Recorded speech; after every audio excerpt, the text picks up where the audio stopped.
Hello everyone, welcome to my YouTube channel. Guys, मैं आप सभी के लिए एक नई स्कॉलरशिप रिलेटेड वीडियो लेकर आई हूं। इसलिए आप सभी लोग मेरे इस वीडियो पे अंत तक बने रहे और हमारे चैनल को ज़रूर सब्सक्राइब करें, क्योंकि आपको मेरे चैनल पे स्कॉलरशिप रिलेटेड अपडेट्स मिलेगी। और ये वीडियो आप सभी लोग अपने फ्रेंड्स को भी ज़रूर शेयर करें, ताकि सभी स्टूडेंट्स को स्कॉलरशिप का बेनिफिट मिल सके। आज हम लोग बात करने वाले हैं वीवो कंपनी के तरफ से दी जाने वाली स्कॉलरशिप के बारे में। तो चलिए हम लोग अप्लाई करने के लिए स्टार्ट करते हैं और कैसे अप्लाई करना है डिटेल्स में स्टेप बाय स्टेप मैं सारी जानकारी दूंगी। इसलिए आप सभी लोग वीडियो को अंत तक देखें, उसके बाद अप्लाई करने की कोशिश करें, ताकि अप्लाई करने के टाइम कोई भी मिस्टेक्स ना हो। तो चलिए हम लोग अप्लाई करना स्टार्ट करते हैं। मैं आप सभी के लिए अप्लाई लिंक वीडियो के डिस्क्रिप्शन में डाल दूंगी, जहां से आप लोग क्लिक करके अप्लाई कर सकते हैं। जैसे ही आप सभी लोग अप्लाई लिंक पे क्लिक करेंगे, आप सभी लोग वीवो स्कॉलरशिप के डैशबोर्ड में पहुंच जाएंगे, जो कि यहाँ पे आप सभी लोग देख रहे हैं। ये स्कॉलरशिप वीवो कंपनी की तरफ से दी जा रही है, वो भी गर्ल्स स्टूडेंट्स को। आपको पर ईयर 60,000 रुपये की स्कॉलरशिप मिलेगी, वो भी 3 साल तक। इस स्कॉलरशिप का नाम है वीवो कन्या ज्ञान स्कॉलरशिप प्रोग्राम 2025-26। तो आप सभी लोग इसमें अप्लाई कर सकते हैं और स्कॉलरशिप का बेनिफिट ले सकते हैं। तो चलिए हम लोग स्कॉलरशिप के बारे में समझ लेते हैं, आखिर ये स्कॉलरशिप किस प्रकार के स्टूडेंट्स को दी जाएगी। तो यहाँ पे आप सभी लोग देख सकते हैं कार्यक्रम के बारे में लिखा हुआ है। सबसे पहले तो हम लोग इसे समझ लेते हैं, आखिर वीवो कंपनी की तरफ से दी जाने वाली स्कॉलरशिप है उसके बारे में क्या लिखा हुआ है यहाँ पे। वीवो कन्या ज्ञान छात्रवृत्ति 2025-26 वीवो इंडिया की एक CSR पहल है, जिसका उद्देश्य भारत भर के वंचित और आर्थिक रूप से पिछड़े परिवारों की युवा महिलाओं को विज्ञान, प्रौद्योगिकी, इंजीनियरिंग और गणित STEM यानी कि स्टेम, जो स्टूडेंट्स विज्ञान की पढ़ाई कर रहे हैं या फिर टेक्नोलॉजी की या इंजीनियरिंग की कोर्स कर रहे हैं या फिर गणित सब्जेक्ट से अभी स्टडी कर रहे हैं, तो आप सभी लोग इसमें अप्लाई कर सकते हैं। ये उन सारे स्टूडेंट्स को दी जा रही है जो आर्थिक रूप से कमज़ोर हैं, तो आप सभी लोग इसमें अप्लाई कर सकते हैं। वित्तीय सहायता यहाँ पे आपको मिलेगी। मार्गदर्शन और उद्योग से संपर्क प्रदान करके सशक्त बनाना है। यह कार्यक्रम उन युवा महिलाओं के लिए खुला है जो वर्तमान में पूर्णकालिक नियमित स्टेम स्नातक पाठ्यक्रमों फर्स्ट ईयर या फिर सेकेंड ईयर में नामांकित हो। ये जो स्कॉलरशिप है उन सारे स्टूडेंट्स को दी जाएगी जो पूर्णकालिक रूप से अभी स्टडी कर रहे हैं, ग्रेजुएशन की कोर्स कर रहे हैं, रेगुलर स्टूडेंट्स हैं और ग्रेजुएशन की कोर्स कर रहे हैं। आप फर्स्ट ईयर में हो या फिर सेकेंड ईयर में, आप इसमें अप्लाई कर सकते हैं। और ऐसे नहीं कि आप इग्नोर कर रहे हैं तो इसमें अप्लाई करेंगे तो आपको सिलेक्शन नहीं मिलेगी। यह पहल छात्रों को वित्तीय बाधाओं के बिना अपनी पढ़ाई जारी रखने में सक्षम बनाती है, साथ ही उन्हें विशेष मार्गदर्शन सत्रों के माध्यम से एक मजबूत आधार बनाने में मदद करती है, जो उन्हें भविष्य के STEM करियर के लिए कॉरपोरेट जगत में तैयार होने में सहायक होते हैं। चयनित छात्रों को वार्षिक छात्रवृत्ति प्राप्त होगी, जिससे अधिकतम 3 वर्षों तक नवीनीकृत किया जा सकता है। यानी कि आपको 3 साल तक स्कॉलरशिप की अमाउंट दी जाएगी, वो भी आपको पर ईयर 60,000 तक की स्कॉलरशिप आपको पर ईयर स्कॉलरशिप मिलेगी, वो भी 3 साल तक। आगे आप सभी लोग वीवो कंपनी के बारे में भी पढ़ सकते हैं, यानी कि आप सभी लोग परिचित ही होंगे कि वीवो कंपनी की जो वीवो फ़ोन आती है आप सभी लोग जानते ही होंगे। उस कंपनी की तरफ से स्कॉलरशिप दी जा रही है। आप सभी लोग यहाँ पे जो डिटेल्स दी हुई है आप सभी लोग पढ़ लेंगे और जानकारी रख लेंगे, तो आप सभी के लिए सही रहेगा। नेक्स्ट हम लोग इसकी एलिजिबिलिटी क्राइटेरिया के बारे में बात करते हैं, आखिर इस स्कॉलरशिप में कौन कौन स्टूडेंट्स एलिजिबल होने वाले हैं। यहाँ पे आप सभी लोग देख सकते हैं, वीवो कन्या ज्ञान छात्रवृत्ति कार्यक्रम 2025-26। एलिजिबिलिटी क्राइटेरिया आप सभी लोग 3 मार्च तक अप्लाई कर सकते हैं, जो कि आप सभी के पास अभी इतना वक्त है नहीं, इसलिए जल्दी से अपने डॉक्यूमेंट्स रेडी करो और जल्दी से अप्लाई करने की कोशिश करें। तो सबसे पहला पॉइंट यहाँ पे दी हुई है, यह प्रतियोगिता भारत भर की उन युवतियों के लिए खुली है, यानी कि ये स्कॉलरशिप गर्ल्स स्टूडेंट्स के लिए खुली है, जो वर्तमान में NIRF रैंक वाले कॉलेजों में बीटेक, BE, BSc या फिर BCA आदि जैसे पूर्णकालिक नियमित STEM स्नातक पाठ्यक्रमों प्रथम या द्वितीय वर्ष में नामांकित हैं। सरकारी कॉलेजों को प्राथमिकता दी जाएगी। आप ऐसे स्टूडेंट्स हैं जो NIRF रैंक वाले कॉलेजों में बीटेक या फिर BE, BSc या फिर BCA की कोर्सेज़ कर रहे हैं, या इसके अलावा यहाँ पे जो दी हुई है कोर्सेज़ का नाम, इसके अलावा भी अदर कोर्सेज़ कर रहे हैं, जो कि हम लोग आगे बात करने वाले हैं। आप रेगुलर स्टूडेंट्स हैं तो आप इसमें अप्लाई कर सकते हैं। और अभी आप ग्रेजुएशन की कोर्स कर रहे हैं, साथ ही आप फर्स्ट ईयर या फिर सेकंड ईयर के स्टूडेंट्स हैं, तो आप इसमें अप्लाई कर सकते हैं। और यहाँ पे जो स्टूडेंट्स सरकारी कॉलेज में एडमिशन लिए हैं या फिर पढ़ाई कर रहे हैं, उन सारे स्टूडेंट्स को यहाँ पे प्राथमिकता दी जाएगी। नेक्स्ट हम लोग बात करते हैं, नेक्स्ट पॉइंट में दी हुई है, आपके माता पिता की वार्षिक आय जो होनी चाहिए 5 लाख रुपये तक होनी चाहिए, उससे अधिक नहीं होना चाहिए। और आपका क्लास 10th 12th और साथ ही साथ अगर आप फर्स्ट ईयर में हो और सेमेस्टर 1 का एग्ज़ाम दे चुके हैं, तो आपका इन सारे एग्ज़ाम में 70% मार्क्स होनी चाहिए, तो आपको यहाँ पे प्रायोरिटी दी जाएगी और आप इसमें एलिजिबल होने वाले हैं। नेक्स्ट पॉइंट है यहाँ पे, बडी फॉर स्टडी या फिर वीवो इंडिया के कर्मचारियों के बच्चे इस अध्ययन के लिए अपात्र हैं। यानी कि आपके mummy papa buddy for study या फिर वीवो इंडिया के कंपनी में कर्मचारी हैं, तो आप इसमें अप्लाई नहीं कर सकते हैं। यहाँ पे नोट करके लिखी हुई है, जो छात्र पहले से ही अन्य छात्रवृत्तियों या सरकारी योजनाओं के तहत पूर्ण वित्तीय सहायता प्राप्त कर रहे हैं, वे भी पात्र नहीं हैं। अगर आपको कोई भी प्राइवेट या फिर गवर्नमेंट स्कॉलरशिप मिल रही है, तो आप इसमें अप्लाई नहीं कर सकते हैं। नेक्स्ट पॉइंट यहाँ पे दी हुई है, निम्नलिखित आवेदकों को प्राथमिकता दी जाएगी। अगर आप इन सारे बैकग्राउंड से बिलोंग करते हैं, यहाँ पे आपको प्रायोरिटी दी जाएगी। जैसे कि अगर आपके मम्मी पापा में से कोई अभी आपके सिंगल पेरेंट हैं, तो फिर आप इसमें अप्लाई कर सकते हैं। अगर आपके पिताजी की डेथ हो गई है, आपके माता जी ही हैं आपको संभालने के लिए, तो यहाँ पे आपको प्रायोरिटी दी जाएगी। नेक्स्ट है, आकांक्षी जिले के बच्चे। ऐसे ज़िले से आप बिलोंग करते हैं जहाँ के स्टूडेंट्स अक्सर टॉपर होते हैं या फिर पढ़ाई में बहुत अच्छे होते हैं, आपको यहाँ पे प्राथमिकता दी जाएगी। नेक्स्ट, माता पिता का निधन हो चुका हो, जैसे कि आप अनाथ स्टूडेंट्स हैं, तो आपको यहाँ पे प्रायोरिटी दी जाएगी। अनुसूचित जाति यानी कि SC या फिर ST या फिर गैर अधिसूचित जनजातियों के बच्चे हैं, तो यहाँ पे आपको प्रायोरिटी दी जाने वाली है। पहले पीढ़ी के शिक्षार्थियों या हाशिए पर रहने वाले समुदायों के लोगों को प्राथमिकता दी जाएगी। आप ऐसे स्टूडेंट्स हैं जो अपनी फैमिली के पहली स्टूडेंट्स हैं जो ग्रेजुएशन की कोर्स कर रहे हैं या फिर एडमिशन लिए हैं, या फिर प्रथम स्टूडेंट्स हैं जो ग्रेजुएशन की पढ़ाई कर रहे हैं, देन यहाँ पे आपको प्राथमिकता दी जाएगी।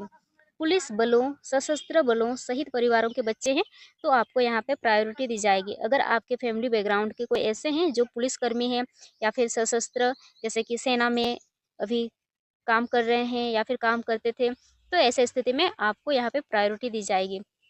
राज्य या राष्ट्रीय स्तर के खेलों में लड़कियों का प्रतिनिधित्व। अगर आप ऐसे लड़की हो जो स्टेट या फिर नेशनल तक के कोई भी खेल में पार्टिसिपेट कर चुके हैं, तो यहाँ पे आपको प्रायोरिटी दी जाने वाली है। चयनित उम्मीदवारों को चयन समिति द्वारा आयोजित अंतिम साक्षात्कार के लिए आमंत्रित किया जाएगा। अगर आपका सिलेक्शन हो जाता है, तो आपको इंटरव्यू राउंड के लिए इन्फॉर्मेशन मिल जाएगी। नेक्स्ट हम लोग बात करते हैं इसके फ़ायदे के बारे में, यानी कि आपको इस स्कॉलरशिप में कितनी अमाउंट मिलेगी। चयनित छात्रों को अधिकतम 3 वर्षों के लिए प्रति वर्ष, यानी कि 3 ईयर तक आपको 60,000 रुपये की निश्चित छात्रवृत्ति प्राप्त होगी। नोट करके यहाँ पे लिखी हुई है, छात्रवृत्ति में शिक्षा से संबंधित आप इस स्कॉलरशिप का सिर्फ और सिर्फ शिक्षा के लिए इस्तेमाल कर पाएंगे। जैसे कि आवश्यक खर्च शामिल होंगे, जिनमें संस्थान शुल्क, छात्रावास और आवास, भोजन, परिवहन, उपकरण और लैपटॉप की लागत शामिल है।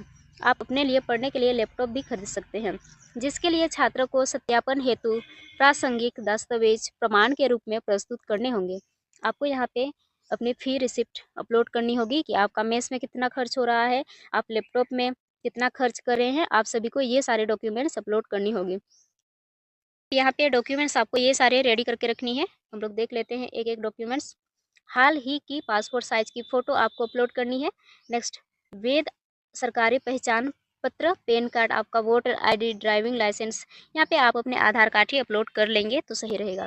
चालू शैक्षणिक वर्ष के प्रवेश का प्रमाण, यानी कि आप जिस भी कॉलेज में अभी एडमिशन लिए हैं, तो वहाँ की शैक्षणिक वर्ष की प्रवेश का प्रमाण आप सभी को अपलोड करनी होगी। कॉलेज का पहचान पत्र या प्रवेश पत्र आप सभी को अपलोड करनी होगी। पिछले सेमेस्टर या फिर कक्षा की मार्कशीट, अगर आप फर्स्ट ईयर में हैं लेकिन फर्स्ट सेमेस्टर की एग्ज़ाम दे चुके हैं, तो आपको फर्स्ट सेमेस्टर की मार्कशीट अपलोड करनी है। अगर आप फर्स्ट ईयर में इसी ईयर एडमिशन लिए हो लेकिन आपका सेमेस्टर 1 का एग्ज़ाम नहीं हुआ है, अगर आप इसी ईयर एडमिशन लिए हैं, फर्स्ट ईयर में हो और आपका एक भी एग्ज़ाम नहीं हुआ है, तो ऐसे स्थिति में आप अपनी क्लास 12 की मार्कशीट अपलोड करेंगे यहाँ पे। नेक्स्ट यहाँ पे अभिभावक का आय प्रमाण पत्र आप सभी को अपलोड करनी होगी। बैंक खाते का विवरण, आपका अपना बैंक डिटेल्स जो है आप सभी को अपलोड करनी होगी। अगर आपका बैंक अकाउंट है नहीं तो माता पिता के साथ संयुक्त खाते में पासबुक की प्रति या रद्द किया गया चेक अपलोड कर पाएंगे। आप सभी लोग के पास अगर अकाउंट नहीं है खुद की, तो आप अपनी मम्मी पापा के साथ जो जॉइंट अकाउंट है वो आप सभी लोग अपलोड कर सकते हैं। नेक्स्ट है आपकी संपूर्ण शुल्क संरचना, एडमिशन फ़ी की जो रिसिप्ट है आप सभी को अपलोड करनी होगी। विकलांगता प्रमाण पत्र, अगर आप विकलांग स्टूडेंट हैं तो आप अपनी विकलांग सर्टिफिकेट अपलोड करेंगे। नेक्स्ट आपकी जाति प्रमाण पत्र, अगर आप एसटी स्टूडेंट्स हैं या फिर एससी स्टूडेंट्स, तो यहाँ पे आपको प्रायोरिटी दी जाएगी, इसलिए आप सभी लोग अपनी कास्ट सर्टिफिकेट भी अपलोड करेंगे। आवेदक द्वारा खेल में अपने राज्य या राष्ट्रीय स्तर का प्रतिनिधित्व करने का प्रमाण पत्र, अगर आप पार्टिसिपेट किए हैं स्टेट लेवल पे या फिर नेशनल लेवल पे, देन आप सभी लोग अपनी डॉक्यूमेंट्स अपलोड करेंगे। आवेदक द्वारा यह वचन देना है कि पहली पीढ़ी के शिक्षार्थी हैं, आपको प्रूफ देना है कि आप फर्स्ट स्टूडेंट्स हैं जो अपनी अभी ग्रेजुएशन में एडमिशन लिए हैं या हाशिए पर स्थित समुदाय से संबंधित हैं, अगर है तो आप सभी लोग अपलोड करेंगे। नेतृत्व पद से संबंधित किसी भी प्रकार की प्रमाण पत्र, अगर आप किसी प्रोग्राम में लीडर के रूप में काम किए हैं तो आप सभी लोग उसकी प्रमाण पत्र भी अपलोड कर पाएंगे। आवेदक द्वारा प्रस्तुत दस्तावेजों की प्रामाणिकता की पुष्टि करते हुए यह बताते हुए घोषणा की उन्हें कि किसी अन्य छात्रवृत्ति या सरकारी योजना से पूर्ण वित्तीय सहायता प्राप्त नहीं हो रही है।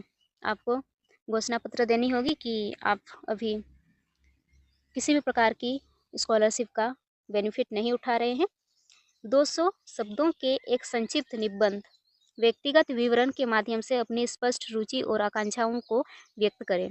आप अपनी व्यक्तिगत जानकारी यहाँ पे साझा करनी है आपको 200 शब्दों में, और अपनी आकांक्षाओं के बारे में आपको बतानी है।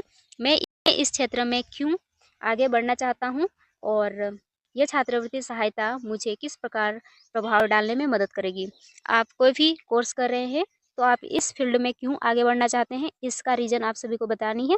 नेक्स्ट, ये स्कॉलरशिप आपके लिए किस प्रकार से बेनिफिट होगी आप सभी को बता देनी है। यहाँ पे आप आवेदन कैसे कर सकते हैं उसकी डिटेल्स भी दी हुई है, लेकिन मैं आप सभी को बता दूंगी कि कैसे इसमें अप्लाई करना है, प्रोसेस में डिटेल्स में बता दूंगी। ठीक है, हम लोग आगे बढ़ते हैं। अगर आपके मन में अक्सर कुछ सवाल होते हैं, जैसे कि यहाँ पे दी हुई है अक्सर पूछे जाने वाले प्रश्न, इस छात्रवृत्ति के लिए कौन आवेदन कर सकता है। भारत भर की वे युवा महिलाएं जो वर्तमान में NIRF रैंक वाले कॉलेजों में पूर्णकालिक नियमित स्नातक STEM पाठ्यक्रमों प्रथम या द्वितीय वर्ष में नामांकित है, सरकारी कॉलेजों को प्राथमिकता दी जाएगी। आप सभी लोग समझ गए होंगे कि कौन स्टूडेंट्स यहाँ पे अप्लाई कर सकते हैं। नेक्स्ट है यहाँ पे STEM के अंतर्गत कौन कौन से पाठ्यक्रम शामिल हैं, यानी कि S से है साइंस, T से है टेक्नोलॉजी, E से है इंजीनियरिंग की कोर्सेस और M से है मैथमेटिक्स सब्जेक्ट में कोई अगर आप पढ़ाई कर रहे हैं तो आंसर हम लोग देख लेते हैं। जैसे मैंने बताया उसी प्रकार से यहाँ पे आंसर भी दी हुई है कि विज्ञान, प्रौद्योगिकी, इंजीनियरिंग और गणित से संबंधित पाठ्यक्रम इस कार्यक्रम के अंतर्गत पात्र हैं। नेक्स्ट है यहाँ पे मैं bachelor of dental surgery course के पहले वर्ष में हूँ, क्या मैं इसके लिए पात्र हूँ।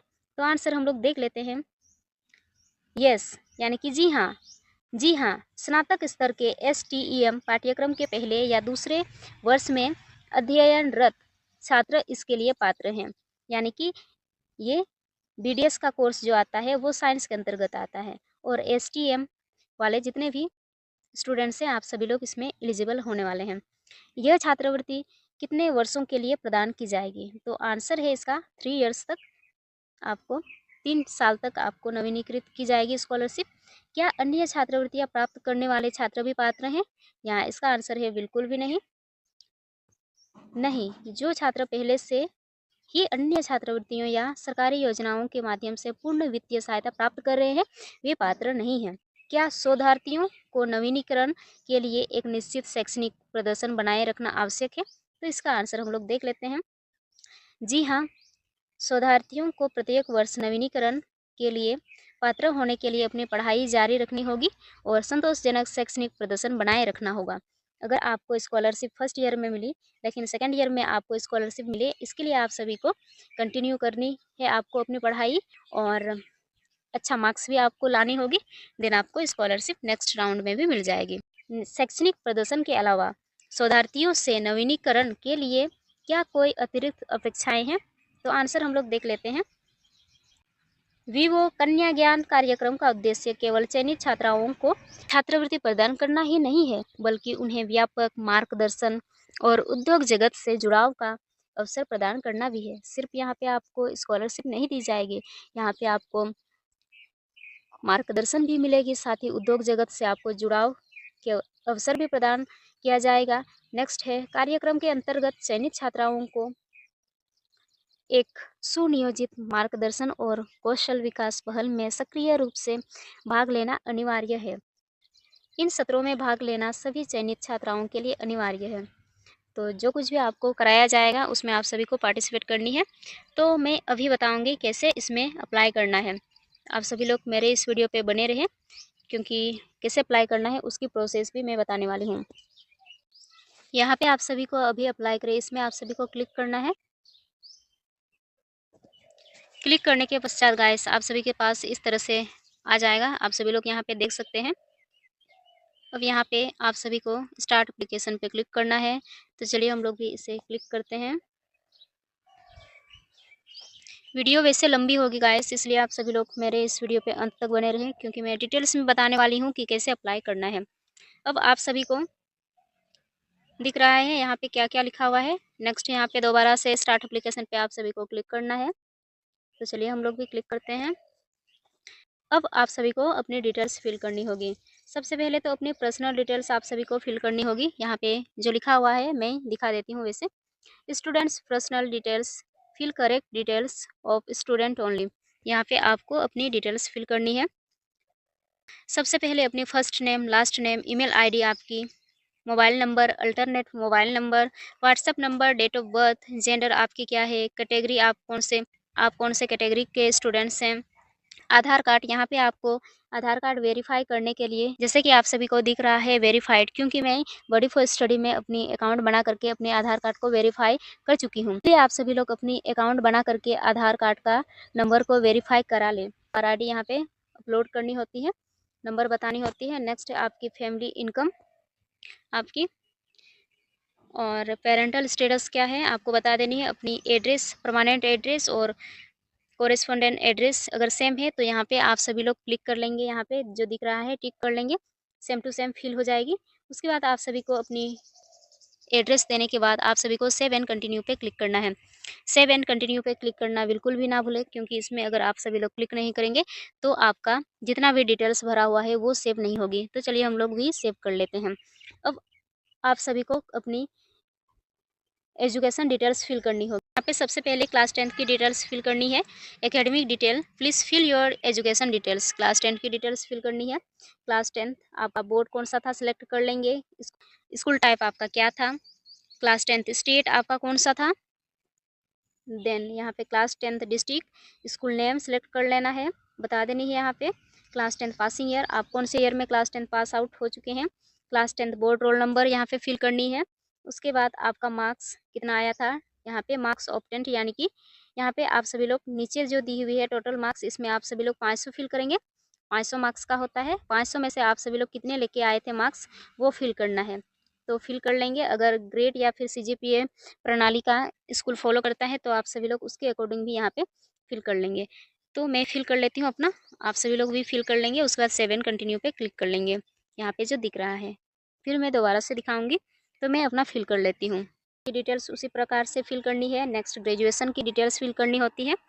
ग्रेजुएशन की डिटेल्स फिल करनी है, यहाँ पे क्लिक करेंगे तो ग्रेजुएशन अभी जो आप कंटिन्यू कर रहे हैं उसकी डिटेल्स फिल करनी होगी। यहाँ पे आप सभी लोग आराम से फिल करेंगे एक एक चीज़ को। सबसे पहले तो ग्रेजुएशन डिग्री आपको सेलेक्ट करनी है। Total course duration, graduation institute type आपको फिल करनी है। उसका करेंट एकेडमिक ईयर आपका कौन सा चल रहा है। तो यहाँ पे जो दिख रहा है ग्रेजुएशन डिग्री, इसमें हम लोग देख लेते हैं कि कौन कौन सा डिग्री का नाम दिया हुआ है। तो इसमें क्लिक करने के बाद यहाँ पे जो दी हुई है B pharma, BSc, BTech, BE, BBA, BBM, BBS और इसके अलावा बहुत सारे कोर्सेस हैं, BCA, BDS dental, MBBS nursing, BSc nursing, BSc dairy science, dairy technology, इसके अलावा और भी कोर्सेस हैं अदर्स। अगर इसके अलावा यहाँ पे जो कोर्स का नाम दिया हुआ है इसके अलावा दूसरा कोर्स करेंगे तो अदर्स पे क्लिक करके आप सभी लोग अपने कोर्स का नाम लिख लेंगे। B architecture, BPT physiotherapy, BAM bachelor of Ayurveda medicine and surgery, BHMS bachelor of homeopathy medicine and surgery. और भी कोर्सेज का नाम है BSc IT, BTech, MTech integrated वाला कोर्स जो कर रहे हैं, bachelor of optometry, BTech plus MBA integrated, BE plus ME integrated, bachelor of science in agriculture, BSc agriculture, BVSc and AH, BFT fashion technology, BTech computer science, artificial intelligence and machine learning, bachelor of Unani medicine and surgery, BE bachelor of fishery science, bachelor in audiology and speech language pathology, bachelor of occupational therapy. Next है bachelor of science statistics, BSMS integrated. इतने सारे courses वाले आप सभी लोग eligible होने वाले हैं, इसलिए आप सभी लोग अपने फ्रेंड्स को भी ये वीडियो ज़रूर शेयर करें और सभी स्टूडेंट्स को स्कॉलरशिप का बेनिफिट मिल सके, सभी लोग इस स्कॉलरशिप का फ़ायदा उठा सके। इसलिए आप सभी लोग जल्दी से अप्लाई करें और अपने फ्रेंड्स को भी ये वीडियो ज़रूर शेयर करें ताकि सभी स्टूडेंट्स को स्कॉलरशिप का बेनिफिट मिल सके। नेक्स्ट है total course duration, graduation institute type आपको सेलेक्ट करनी है। करेंट एकेडमिक ईयर सेलेक्ट करना है, करेंट एकेडमिक सेमेस्टर आप कौन से सेमेस्टर में हैं। तो यहाँ पे मैं दिखा देती हूँ आप कौन से ईयर में है, फर्स्ट ईयर या फिर सेकेंड ईयर में है, आप सभी लोग सेलेक्ट कर लेंगे। नेक्स्ट है ग्रेजुएशन इंस्टीट्यूट टाइप, इसमें सेलेक्ट करेंगे गवर्नमेंट या फिर गवर्नमेंट एडेड या फिर प्राइवेट, आप सभी लोग सेलेक्ट करेंगे। करेंट एकेडमिक ईयर आपका कौन सा एकेडमिक ईयर चल रहा है, फर्स्ट ईयर या फिर second year. Current academic semester आप कौन से सेमेस्टर में हैं, आप सभी लोग सेलेक्ट करेंगे। वैसे मैं यहाँ पे गलत बता दी हूँ, अच्छा सॉरी, यहाँ पे टोटल कोर्स ड्यूरेशन, इसमें आपका कोर्स ड्यूरेशन कब तक है, 4 ईयर की या फिर 3 ईयर की या फिर 5 ईयर की, आप सभी लोग यहाँ पे ध्यान से फिल कर लेंगे। 4 ईयर या फिर 3 ईयर की है, आप सभी लोग सेलेक्ट करेंगे अच्छे से। कॉलेज डीन नेम आप सभी को बता देनी है, कॉलेज डीन जो है उनका नाम बता देना है। ग्रेजुएशन स्टेट आप कौन से स्टेट से ग्रेजुएशन की कोर्स कर रहे हैं, ग्रेजुएशन डिस्ट्रिक्ट आप सभी को बता देनी है, यहाँ पे सिलेक्ट करेंगे। ग्रेजुएशन इंस्टीट्यूट नेम आपको सिलेक्ट कर लेनी है। नेक्स्ट है यहाँ पे please select first state and district, यहाँ पे सबसे पहले मतलब ऊपर में आपको सिलेक्ट करनी है अपनी जो स्टेट है, उसके बाद ही डिस्ट्रिक्ट आप सभी लोग सिलेक्ट करेंगे। इंस्टीट्यूट ईमेल आईडी आप सभी को बता देनी है, graduation institute phone number fill कर लेनी है। टोटल कोर्स फ़ी 2025-26 की जो है आपका कोर्स फ़ी कितनी है आप सभी लोग यहाँ पे बता देंगे। नेक्स्ट है मोड ऑफ कोर्स, आपका कोर्स क्या है, ऑनलाइन या फिर ऑफलाइन, देख लेते हैं यहाँ पे। सॉरी, यहाँ पे फुल टाइम या फिर पार्ट टाइम है, आप सभी लोग सेलेक्ट करेंगे, फुल टाइम पे सिलेक्ट कर सकते हैं अगर आप फुल टाइम की कोर्स कर रहे हैं। नेक्स्ट है मूड ऑफ स्टडी, आपकी स्टडी की मूड क्या है, सिलेक्ट करेंगे यहाँ पे। डे स्कॉलर या फिर हॉस्टलर, डिस्टेंस लर्निंग क्या है, तो day scholar. Graduation passing year, आप कौन से ईयर में ग्रेजुएशन पास करेंगे, आप सभी को सिलेक्ट करना है यहाँ पे क्लिक करके, यानी कि आपका कोर्स कौन से ईयर में कंप्लीट होगी, 2029 या फिर 30 में। कोर्स स्पेशलाइजेशन, यानी कि आप कौन से कोर्स स्पेशल कौन से कोर्स कर रहे हैं, आप सभी को बता देनी है। तो यहाँ पे उसका सारी डिटेल्स फिल करने के बाद यहाँ पे सेव कर लेनी है। सेव करने के पश्चात गाइस अब आपको फैमिली मेम्बर के बारे में ऐड करनी है, इसमें क्लिक करेंगे तो आप अपने फैमिली मेम्बर के बारे में ऐड करेंगे। नेक्स्ट डॉक्यूमेंट्स आप सभी को अपलोड करनी होगी, उसके बाद रेफरेंसेस यहाँ पे अपनी जो टीचर्स हैं उनका नाम दे सकते हैं, जो आपको एकेडमिकली जानते हो उनका नाम देना है। नेक्स्ट है बैंक डिटेल आपको फिल करनी है। मोर अबाउट योरसेल्फ, यहाँ पे कुछ आपसे सवाल पूछे जाते हैं जो कि आपको जवाब देना होता है। तो फैमिली मेम्बर में हम लोग क्लिक करके देख लेते हैं कि इसमें आप सभी लोग कैसे डिटेल्स देंगे। यहाँ पे दी हुई है मदर, उसके बाद गार्जियन, तो यहाँ पे सबसे पहले मदर का डिटेल्स फिल करेंगे, इसमें क्लिक करेंगे। आपकी जो मदर है उनका नाम, मोबाइल नंबर और उनकी एनुअल इनकम कितनी है आप सभी को फिल करनी है। नेक्स्ट यहाँ पे रिलेशन में मदर फिल होगा ऑटोमेटिक, और उनकी क्वालिफिकेशन कितनी है आप सभी को बता देनी है, वो क्या करते हैं, उनकी ऑक्यूपेशन क्या है आप सभी को बता देनी है। नेक्स्ट यहाँ पे सेव कर लेनी है। सेव करने के पश्चात गाइस फैमिली मेम्बर 2 यानी कि आपके जो गार्जियन है उनका नाम दे सकते हैं आप अपने फैमिली के दूसरे मेंबर का नाम दे सकते हैं, उनका फ़ोन नंबर, उनकी एनुअल इनकम यहाँ पे 0 कर देंगे तो सही रहेगा। और रिलेशन यहाँ पे फिल कर लेंगे। उसके बाद क्वालिफिकेशन फिल करना है, नेक्स्ट उसकी ऑक्यूपेशन। उसके बाद आप सभी को यहाँ पे भी सेव एंड कंटिन्यू कर लेनी है। सेव एंड कंटिन्यू करने के पश्चात गाइस आप सभी को अपनी डॉक्यूमेंट्स अपलोड करनी होगी। यहाँ पे जो डॉक्यूमेंट्स दिख रहा है, आप सभी लोग डॉक्यूमेंट्स में क्लिक करेंगे जैसे ही, तो आप सभी को उससे पहले डिजी लॉकर में अपनी अकाउंट बना लेनी है, क्योंकि डिजी लॉकर से ही आप सभी को अपनी क्लास 10th और 12th की मार्कशीट अपलोड करनी होगी। यहाँ पे डिजी लॉकर में अकाउंट बना लेंगे, क्योंकि क्लास 10th या फिर 12th की मार्कशीट अपलोड करेंगे तो आप डायरेक्ट डिजी लॉकर में रीडायरेक्ट होंगे। तो आप सभी लोग इसमें साइन अप कर ले पहले ही। और जो आप अपनी डॉक्यूमेंट्स अपलोड करेंगे क्लास 10th और 12th की, वो 20 KB से लेकर 2 MB की होनी चाहिए। इसलिए अपनी इमेज की जो साइज़ है आप सभी लोग पहले ही इस फॉर्मेट में बना करके रखें। PNG फॉर्मेट में बना करके इसे अपलोड कर सकते हैं। तो आप सभी लोग अपनी डॉक्यूमेंट्स यहाँ पे अपलोड करेंगे। उसके बाद आप सभी को रेफरेंसेस में क्लिक करना है। यहाँ पे आप सभी लोग वैसे टीचर्स का नाम दे सकते हैं जो आपको एकेडमिकली जानते हो, जैसे कि अगर उनसे पूछा जाए कि आप पढ़ने में कैसे हो, तो वो आपके बारे में जवाब दे सके। तो चलिए हम लोग यहाँ पे भी फिल कर लेते हैं। यहाँ पे जो अदर दिख रहा है, इसमें आप अपने टीचर्स का नाम दे सकते हैं। और यहाँ पे जो दिख रहा है नेवर, तो आप अपने पड़ोसी का नाम दे सकते हैं। तो अदर पे क्लिक करेंगे, यहाँ पे उस टीचर का नाम बता देनी है जो आपको एकेडमिकली जानते हो, उनका नाम दे देना है, उनका मोबाइल नंबर, आपका रिलेशन क्या है, और उसके बाद यहाँ पे आप सभी को सेव करना है। आप वैसे टीचर्स का नाम देंगे जो आपको एकेडमिकली जानते हो। आप उन्हें पहले भी बता सकते हैं कि अगर आपको स्कॉलरशिप रिलेटेड मेरे लिए कॉल आता है तो आप मेरे बारे में बता देंगे। उनसे सवाल पूछा जा सकता है कि आप पढ़ने में कैसे हो, तो वो बता सकें कि आप सच में एक पढ़ने वाले स्टूडेंट्स हो, आप सच में अभी कोई कोर्स कर रहे हैं। इस तरह का आपसे रिलेटेड सवाल पूछा जा सकता है। नेक्स्ट है नेवर, इसमें क्लिक करेंगे। उसके बाद आप सभी लोग अपने पड़ोसी का नाम दे सकते हैं। आपके पड़ोसी में जो है उनका नाम दे देना है और उनका मोबाइल नंबर, रिलेशन सेलेक्ट करना है, देन उसी प्रकार से सेव कर लेनी है। अब आप सभी को अपनी बैंक डिटेल फिल करनी है। बैंक डिटेल पे क्लिक करना है, तो इसमें क्लिक करेंगे तो आप सभी लोग एड बैंक डिटेल पे क्लिक करेंगे। दोबारा से इसमें क्लिक करना है। अकाउंट होल्डर नेम, सबसे पहले आप अपने अकाउंट होल्डर नेम फिल करेंगे। अकाउंट नंबर फिल कर देनी है। IFC कोड फिल करनी है। बैंक नेम आप सभी को यहाँ पे बता देनी है। नेक्स्ट है ब्रांच नेम। उसके बाद आप सभी को सेव पे क्लिक करना है। अब आपसे कुछ सवाल पूछे जाते हैं। यहाँ पे जो दिख रहा है मोर अबाउट योरसेल्फ, इसमें कुछ सवाल पूछे जाते हैं आपसे, जिसका जवाब आपको 200 शब्दों में देना होता है या फिर कुछ हाँ और ना में उत्तर देनी होती है। तो चलिए हम लोग भी ये सवाल देख लेते हैं। अपने और अपने परिवार के बारे में बताइए। यहाँ पे 200 शब्दों में आपको आंसर देनी है। आपको अपने बारे में बता देनी है सबसे पहले तो, उसके बाद आप अपनी फैमिली के बारे में बता देंगे। 200 शब्दों में कम से कम होना चाहिए। नेक्स्ट है आपको क्यों लगता है कि आप इस छात्रवृत्ति के हकदार हैं, क्यों आपको ऐसा फील हो रहा है कि आप इस स्कॉलरशिप को डिजर्व करते हैं। तो आप अपने अकॉर्डिंग बता देंगे कि मैं पढ़ने में भी एक अच्छे स्टूडेंट्स हूँ, साथ ही मैं क्लास 10th और 12th की टॉपर भी रही हूँ। अगर आप अपनी लास्ट एकेडमिक ईयर की परफॉर्मेंस बता देंगे, उसके अकॉर्डिंग भी मिल सकती है ये स्कॉलरशिप। इसके अलावा आप पढ़ने में बहुत अच्छे हो और अभी आप मेहनत भी कर रहे हो, आगे की पढ़ाई भी करना चाहते हो। इस तरह से आप अपनी मन की जो भावना है आप यहाँ पे शेयर कर सकते हैं। नेक्स्ट है आपकी करियर संबंधी आकांक्षाएं क्या है, आप क्या बनना चाहते हैं और क्यों इस फील्ड में अगर आप आए हैं तो क्या कारण है कि आप इस फील्ड को पसंद किए और इसमें आए आप, और क्या बनना चाहते हैं और क्यों करना चाहते हैं, आप इसका जवाब दे देंगे। यदि आपको ये छात्रवृत्ति नहीं मिलती है तो आप अपनी शिक्षा का प्रबंधन कैसे करते हैं। अगर आपको ये स्कॉलरशिप नहीं मिली तो आप कैसे पढ़ाई करेंगे, क्योंकि आपको तो स्कॉलरशिप की नीड है।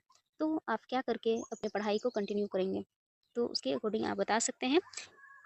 क्या आप बॉडी फॉर स्टडी या Vivo mobile India private limited के कर्मचारी के बच्चे हैं, जैसे कि मैं नहीं हूँ, तो नहीं पे आप सभी को क्लिक करना है।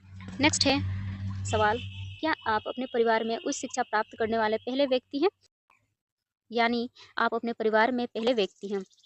आप ऐसे स्टूडेंट्स हैं जो ग्रेजुएशन यानी कि उच्च शिक्षा प्राप्त करने वाले पहले व्यक्ति हैं, तो यहाँ पे क्लिक करेंगे। नेक्स्ट है क्या आप पुलिस बल के कर्मी, सशस्त्र बलों के कर्मी या शहीद के बच्चे हैं। अगर आप हैं पुलिस बल कर्मियों के बच्चे तो इसमें सेलेक्ट करेंगे। सशस्त्र बलों के कर्मियों के बच्चा है तो इसमें सेलेक्ट करेंगे। एक शहीद का बच्चा है तो आप सेलेक्ट कर सकते हैं। इनमें से कोई नहीं तो यहाँ पे भी इस प्रकार से आप सभी लोग सेलेक्ट कर लेंगे। नेक्स्ट है अपने किसी खेल प्रतियोगिता में अपने राज्य या राष्ट्र का प्रतिनिधित्व क्या है। तो आप अपने अकॉर्डिंग बता देंगे। अगर कोई भी नहीं तो यहाँ पे सिलेक्ट करेंगे स्टेट लेवल की तो इसमें, और नेशनल लेवल की तो इसमें। नेक्स्ट है लास्ट सवाल जिसका जवाब आपको देनी है। कृपया अपने स्नातक स्तर की अंतिम वर्ष की परीक्षा में प्राप्त प्रतिशत साझा करें।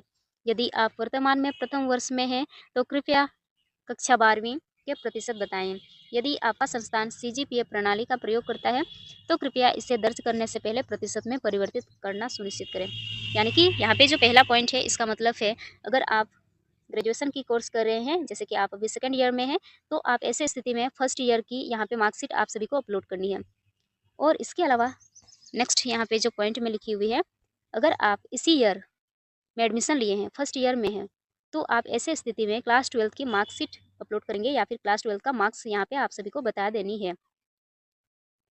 अगर आपकी स्कूल या फिर अगर आपकी कॉलेज सीजीपीए प्रणाली का उपयोग करता है तो ऐसे स्थिति में यहाँ पे मार्क्स का जो प्रतिशत है वो बताने से पहले आप सभी को यहाँ पे जो सीजीपीए प्रणाली का जो मार्क्स है आपका वो परसेंटेज में बदल लेंगे। उसके बाद यहाँ पे आप सभी को बता देनी है। उसके बाद आप सभी को सेव एंड कंटिन्यू यानी कि सहेजे जारी रखे पे क्लिक करना है, और यहाँ पे जो दिख रहा है रेड कलर की बॉक्स, इसमें आप सभी को टिक कर लेनी है। उसके बाद प्रीव्यू यानी कि पूर्व दर्शन में आप सभी को क्लिक करना है। पूर्व दर्शन पे क्लिक करेंगे उसके बाद आप सभी के पास दोबारा से पूरी डिटेल्स आ जाएगी जो आप फिल कर चुके हैं। उसके बाद आप सभी को सारी डिटेल्स रीचेक करने के पश्चात गाइस आप सभी लोग सबमिट कर लेंगे। तो इस प्रकार से आप सभी लोग वीवो स्कॉलरशिप का अप्लाई कर सकते हैं और स्कॉलरशिप का बेनिफिट उठा सकते हैं। अप्लाई करने के पश्चात गाइस आपके पास ईमेल पे नोटिफिकेशन आ जाती है कि आप इसमें अप्लाई कर चुके हैं। तो इस तरह से आप सभी लोग अप्लाई कर सकते हैं। तो मिलते हैं नेक्स्ट वीडियो में, तब तक आप अपने फ्रेंड्स को भी ये वीडियो ज़रूर शेयर करें ताकि सभी स्टूडेंट्स को स्कॉलरशिप का बेनिफिट मिल सके।